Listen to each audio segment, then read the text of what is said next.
ESPN may have revealed what the Dolphins front office plan is surrounding Javon Holland, who is the top free agent on the Miami Dolphins roster. And on today's show, we're going to look at what ESPN had to say and what my plan would be for Holland in NFL free agency.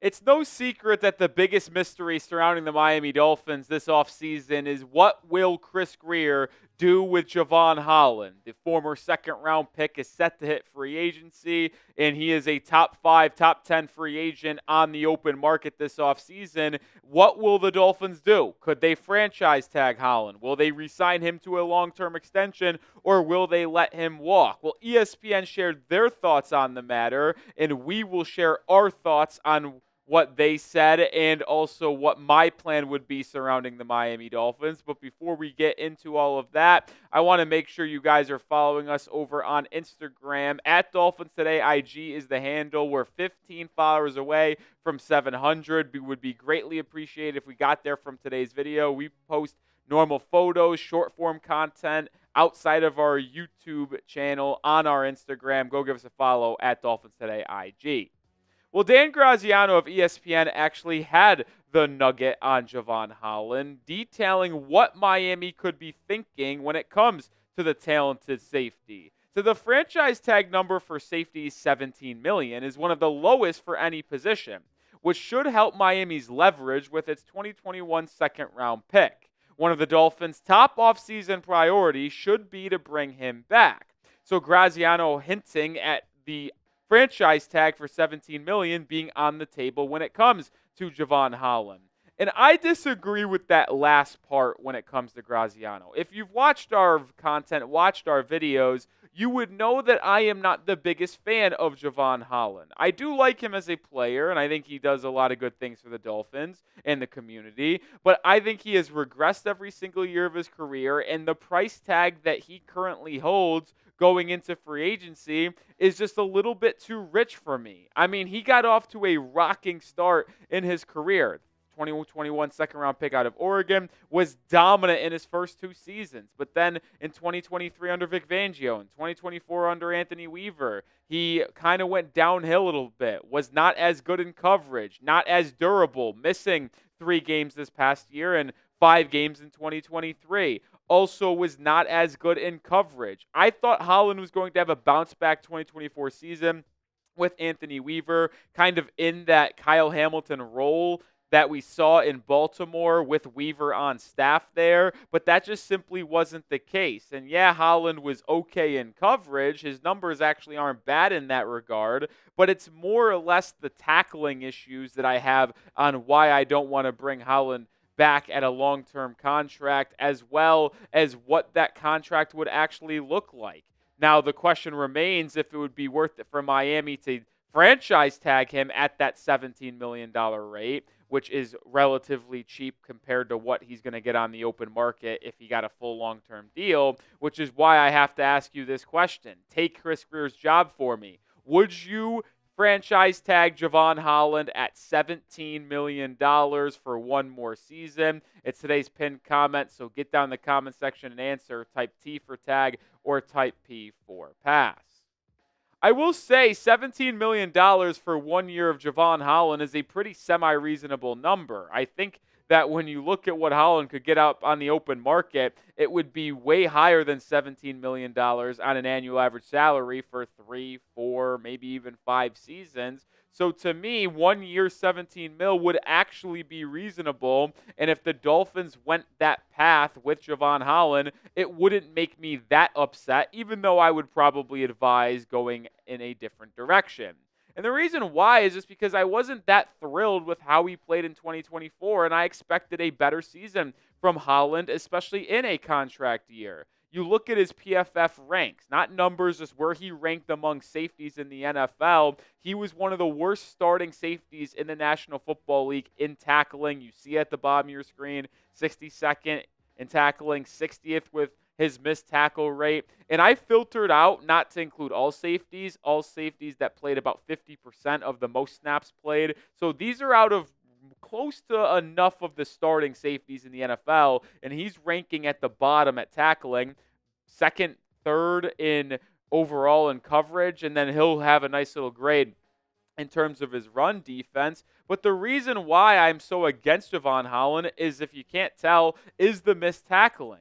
His actual grade for tackling by PFF was 45.1. He missed 12 total tackles this season and had a missed tackle percentage of 18.5.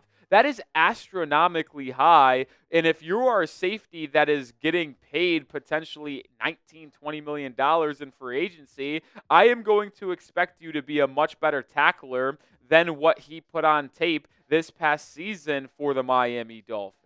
And with his projected contract being 4 years, $98 million from Pro Football Focus, which is 19.5 an annual average salary, that's a high price point for a Dolphins team that doesn't have the most cap space to work with and will need to make a lot of moves to comply with the NFL cap regulations. I just don't know if they can afford giving Javon Holland that contract. Now, maybe they're able to make it work if they do the franchise tag for one season, but for long-term capabilities, I don't know if it's the smartest thing for Miami to do.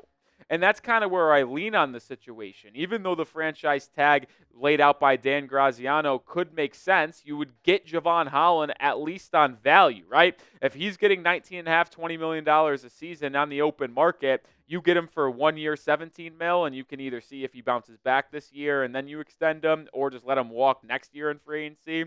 I could understand that point of view. But I'm actually fine going in a different direction, using some cap space in free agency to sign a mid-tier safety, draft one in the early parts of the NFL draft, and kind of go youth movement and younger in that safety room on more of a bargain and a value. And coming up, I am going to talk about who could be some replacements for Javon Holland in both free agency and the NFL draft. But before we do that, I got to show some love to our sponsor on today's show, and that is Prize Picks. All you do is pick more or less on at least two or more player stat projections to win up to 1,000 times your cash. The big game is almost here. Don't miss on the last football game of the season with Prize Picks, the best place to win cash while watching the big game. Prize Picks also is giving away a free pick for the big game, where one of the starting quarterbacks will only need to throw 1 yard. Guess who that is? Yeah, it's Patrick Mahomes. No surprise here. Take advantage of that free entry from Prize Picks, pair it up with another stat projection, and if you get it right, well, you can win some serious cash. Prize Picks also offers weekly promotions that can lead to big payouts, like Taco Tuesday. Each Tuesday, Prize Picks discounts select player projections up to 25% to provide you even more value for your lineups. So join me and the millions of others playing Prize Picks on a daily basis. Download the app and use code CLNS to get $50 instantly after you play your first $5 lineup. One more time, download the app and use code CLNS to get $50 instantly after you play your first $5 lineup. Link in description is in the comments of today's video. Prize Picks, run your game. When you look at what the Dolphins have at safety right now, there's only one man under contract. That is Patrick McMorris. Elijah Campbell is a free agent. Javon Holland's a free agent. So is Jordan Poyer. And McMorris, the 6th-round pick out of Cal in the 2024 draft, is liked around the building in Miami. And I'm actually fine keeping Patrick McMorris as your third safety. Do I want him to be a starting player in projections going into the training camp portion of the season? Absolutely not. But having him as your third rotational safety, which was left up to Elijah Campbell and Marcus May going in the last season, I'm cool with McMorris filling that role. But let's draft one on day 1, day 2, or early day 2. Let's say like the first 2 days of the NFL draft, and then sign a pretty solid veteran free agent that can really provide you some value as well on a cheaper price than Javon Holland, who is likely going to get close to $18-20 million in NFL free agency. I feel like that's a much better way to go about filling out your safety room. And with whatever the Dolphins do, we will have you covered. So make sure you are subscribed to the channel. Join Dolphins Today right now by hitting that sub button.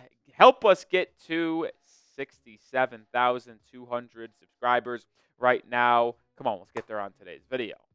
When you think of some veteran free agents on the market, I'm taking away Javon Holland. So here are the next best 8 safeties, in my opinion, that the Dolphins could go out and sign. Hufunga's an interesting name from San Francisco coming off injury. You got Cam Bynum, who had a great year for Minnesota. He could cash in for $14, $15 million per season. So could Trayvon Morag, who had a good season for Las Vegas. But Justin Reed, Jeremy Chin, Julian Blackmon, Andre Sisco, and Elijah Molden are all players that are relatively young, but also have been in the league for 4 or 5, 6 years that aren't going to break the bank on the open market and could be suitors for the Dolphins in free agency.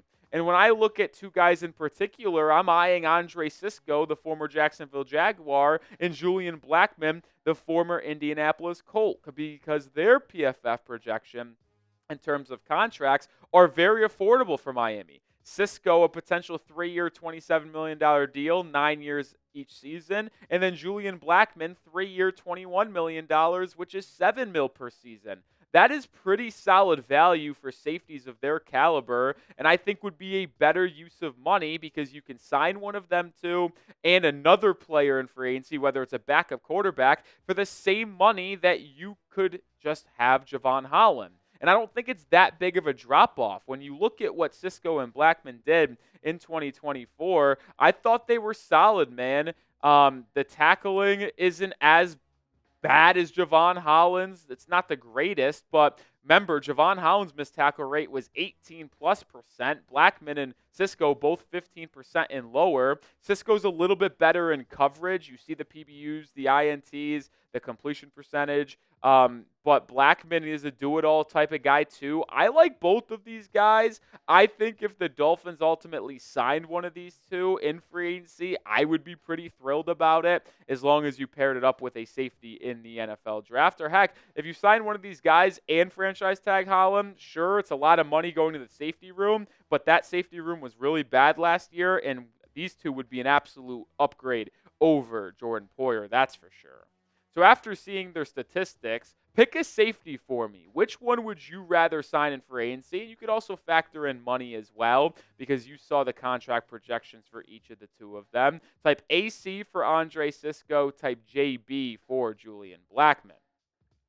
All right, as we go to the NFL draft safety room now, here are the top 10 names in my opinion, and I could see 8 or 9 of these guys going in the first 3 rounds. I think this is a loaded safety room. I think Miami really lucked out by having a need at safety in a draft that has pretty solid players available. Starks is the top guy, but Nick Emmanwori is climbing up boards from South Carolina. Daniel Jeremiah has actually got him as his number 1 safety. I've been a big fan of Xavier Watts from Notre Dame, but then you eyes guys like Billy Bowman, Castro, Andrew Makuba from Texas as really solid options in late second round, middle rounds of the round 3 as guys that you could potentially draft. And that is what makes this draft so interesting for Miami. They have 10 picks. I assume they would have to use 1 or 2 of them on the safety room. I have been on record saying how much of a fan I am of Malachi Starks from Georgia. I think he's a top 5 player in the draft class when you take away and strip position and you just look at a pure talent for their position on the football field. I love Starks. But if he's off the board, or you want to just address a different position, whether it's interior offensive line, you want to overhaul your tight end room with Tyler Warren, or take a blue chip prospect, you will find value at the safety room in rounds 2 and 3 of the draft. You'll see a mock draft come out later in the week where, spoiler alert, I took Andrew Makuba out of Texas in the 3rd round, and I really like that value. I think you will find good safety play in rounds 2 and 3 of the draft. This is a really good year for the position, which is why I'm excited about the prospect of drafting one, signing a mid-tier free agent, letting Holland walk, and having a lot of versatility at this safety room in 2025. And make sure you are subscribed because we'll update you on all Dolphins news and rumors this offseason, as well as when we get to free agency and get to the draft, when they make picks, when they make signings, we'll have you covered. So subscribe and join the channel today.